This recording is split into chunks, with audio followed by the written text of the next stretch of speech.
Assalamualaikum warahmatullahi wabarakatuh. Perkenalkan, saya Lailatul Rahmi dengan NIM 24129247 akan membuat video praktek bercerita yang merupakan tugas mata kuliah keterampilan berbahasa Indonesia. Baiklah, judul ceritanya yaitu Pemulung dan Kota yang Lupa Bernyanyi. Bayangkan sebuah kota yang sangat modern dan sibuk bernama Kota Gemerlap. Orang-orang di sana berjalan dengan terburu-buru. Mobil meluncur dengan cepat. Dan mata orang-orang tertuju pada ponselnya masing-masing. Dan gedung-gedung tinggi yang menjulang. Kota itu tampak sempurna. Tapi ada sesuatu yang hilang. Kota itu sunyi. Bukan sunyi karena tidak ada suara, tapi sunyi karena tidak ada nyanyian. Di tengah kota itu, hidup seorang pemulung tua bernama Pak Rudi. Setiap hari, Pak Rudi mendorong gerobak kayunya yang reot, mengumpulkan kardus dan botol plastik. Tapi, ada sesuatu yang unik dari Pak Rudi. Di sela-sela bekerja, ia selalu bersenandung. Ia menyanyikan lagu lama, sederhana yang dulu sering dinyanyikan oleh orang tuanya. Suatu hari, saat Pak Rudi sedang bersenandung di dekat sebuah kafe mewah, seorang anak kecil bernama Laras menatapnya. Matanya berbinar. "Suara kakek indah sekali," kata Laras, "seperti suara lonceng angin." Ibunya tiba-tiba menarik Laras. "Jangan dekat-dekat, nak, dia kotor." Kata-kata itu bagaikan jarum yang menusuk hati Pak Rudi. Malam itu, untuk pertama kalinya, Pak Rudi berhenti bersenandung. Ia merasa malu dan kecil. Mungkin suaraku memang mengganggu, pikirnya. Keesokan harinya, Pak Rudi bekerja dalam diam. Hari berikutnya juga dalam diam. Tanpa disadari, sesuatu yang aneh mulai terjadi. Warna-warna di kota Gemerlap perlahan mulai memudar. Bunga-bunga di taman mulai layu. Wajah orang yang tampak pucat dan tegang. Langit yang tak sebiru dulu lagi.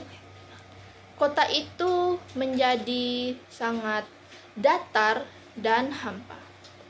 Seperti TV yang disetel ke saluran tanpa siaran. Laras, si anak kecil, menyadari hal ini. Dunianya tiba-tiba terasa sangat membosankan.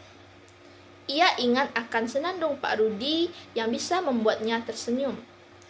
Laras pun memutuskan untuk mencari Pak Rudi. Ia mencarinya ke setiap sudut kota. Hingga akhirnya menemukan sang pemulung sedang duduk sendirian di sebuah bangku taman dengan bahu yang lunglai. "Kakek Rudi," seru Laras. "Kenapa kakek tidak bernyanyi lagi? Kota ini jadi sangat sunyi tanpa nyanyian kakek." Pak Rudi tersentak. Ia menatap Laras. "Tapi suara kakek jelek, nak, mengganggu orang." "Tidak," bantah Laras dengan yakin. "Suara kakek itu seperti warna. Saat kakek menyanyi, semua jadi lebih cerah. Ibu bilang aku hanya membayangkannya, tapi aku yakin." Kata-kata Laras bagai air jernih yang membasahi tanah yang tandus. Seorang tukang sapu yang kebetulan lewat juga ikut mendengarkan. "Pak, kata anak itu benar," katanya. "Saat saya mendengar suara kakek, lelah saya seketika hilang." Seorang penjual koran di seberang jalan juga ikut mangut-mangut. "Iya, saya juga. Saya jadi teringat kampung halaman." Pak Rudi untuk pertama kalinya telah sejak lama tersenyum kembali. Air mata kebahagiaan membasahi matanya. Ia berdiri, menarik nafasnya dalam-dalam, dan mulai bersenandung.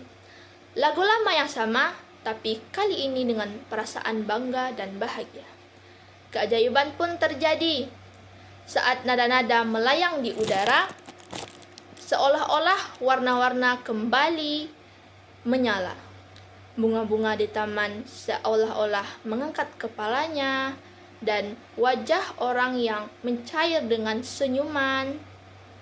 Seorang eksekutif muda yang terburu-buru tiba-tiba melambat dan mengenang sesuatu yang indah. Laras dengan riang ikut menyanyi, mengikuti irama senandung Pak Rudi.